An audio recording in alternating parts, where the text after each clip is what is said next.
दुनिया की सबसे ऊंची चोटी माउंट एवरेस्ट को फतेह करने वालों की फहरिस्त में 2 आईपीएस अधिकारियों के नाम भी शामिल हो गए हैं।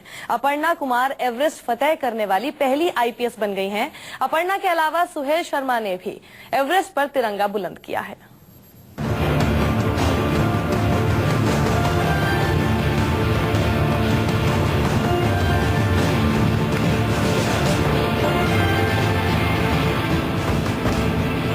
माउंट एवरेस्ट दुनिया की सबसे ऊंची चोटी, जमीन से 8,848 मीटर ऊपर, जहां पर सांस लेना भी जंग जीतने के बराबर है, जहां कदम कदम पर खतरों की भरमार है, जहां कब बर्फीला तूफान आ जाए, कब पहाड़ खिसक जाए, कोई नहीं जानता।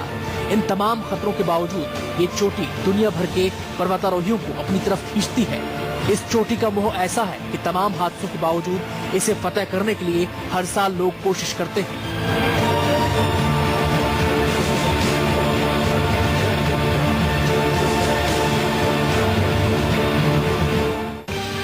एवरेस्ट को फतेह करने वाले उन दिलेर लोगों की फहरिस्त में देश के 2 जांबाज आईपीएस अफसरों के नाम भी जुड़ गए हैं। एवरेस्ट पर भारत का नाम बुलंद करने वाले ये आईपीएस अफसर हैं अपर्णा कुमार और सुहेल शर्मा। अपर्णा कुमार देश की पहली आईपीएस अधिकारी हैं जिन्होंने माउंट एवरेस्ट को फतेह किया है। ऊंचे ऊंचे पहाड़ों को फतेह करना अपर्णा कुमार का पैशन है। केवल माउंट एवरेस्ट ही नहीं बल्कि दुनिया के तमाम ऊंचे पहाड़ उन्हें अपनी तरफ खींचते हैं। अपर्णा दुनिया की 7 सबसे ऊंची चोटियों पर आती हैं। एवरेस्ट समेत वो 6 चोटियों पर फतेह हासिल कर चुकी हैं। अब केवल अमेरिका के अलास्का में माउंट डेनाली पर झंडा गाड़ना बाकी है।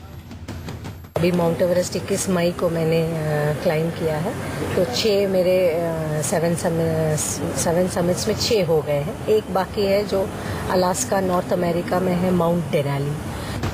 अपर्णा अपनी इस कामयाबी का श्रेय यूपी पुलिस को देती हैं। अपर्णा बताती हैं कि यूपी पुलिस में तैनाती के दौरान ही उन्हें माउंटेन क्लाइंबिंग की प्रेरणा मिली। ये उत्तर प्रदेश पुलिस का देन है। मैं 2013 में मुरादाबाद में 9th बटालियन पीएसी है, वहाँ पे कमांडेंट रही हूँ। मैं 2013 और 14 में बेसिक माउंटेनियरिंग कोर्स और एडवांस माउंटेनियरिंग कोर्स किया। उसके बाद मैंने पीक्स चढ़ना शुरू किया। कॉन्फिडेंस बढ़ता गया तो फिर सोचा कि क्यों ना माउंट एवरेस्ट भी करूं। अपर्णा की तरह सुहेल शर्मा ने भी एवरेस्ट फतेह कर भारत की शान बढ़ाई है। माउंटेन क्लाइंबिंग सुहेल का बचपन से ही शौक रहा है।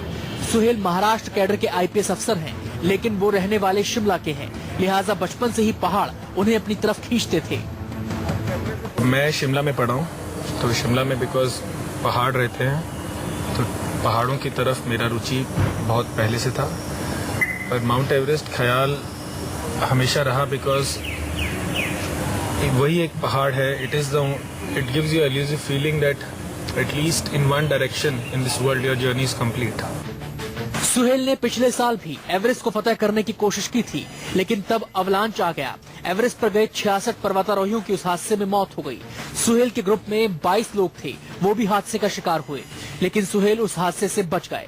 सुहेल बताते हैं कि हादसे के बाद उन्हें डर तो लगा, लेकिन उन्होंने अपने डर को कमजोरी बनाने के बजाय ताकत बना लिया और इसी ताकत के सहारे वो एवरेस्ट की यात्रा पर निकल पड़े और जीत कर लौटे।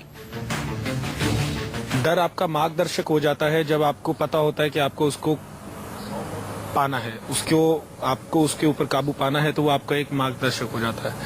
मेरे लिए ऐसा हो गया था कि मुझे मालूम है कि अगर मैं यहाँ से इस रास्ते से जाऊंगा तो ये खतरे हैं। मैं उन खतरों को लेके ज्यादा सचेत हो गया था। इस कारण से मेरा डर ही मेरा सहायक हो गया था।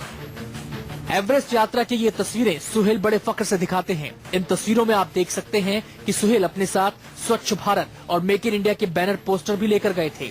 सुहेल और अपर्णा देश के युवाओं को यही संदेश देना चाहते हैं कि एक बार जो ठान लो उसे पूरा करने के लिए पूरी ताकत लगा दो।